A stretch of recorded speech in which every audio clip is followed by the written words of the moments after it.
उदीना तोर कहाँ गई लाल कैमरवा करे आयुषवा। पहले भाभी आपके लिए मेरी तरफ से ढेर सारी शुभकामनाएं। हैप्पी दीपावली। आप जहाँ भी हों खुश रहें।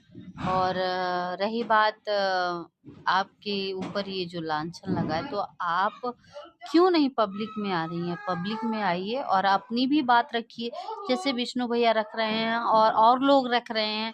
तो आप भी आकर के पब्लिक में अपना बात बोलिए, रखिए। इस तरह से आप भागेंगी तो वो खुद वो आपको इतना मजबूर कर रहे हैं। और पहली बात तो इतना मुश्किल से एक इंसान की जिंदगी मिलती है, तो आप ऐसा क्यों करेंगी?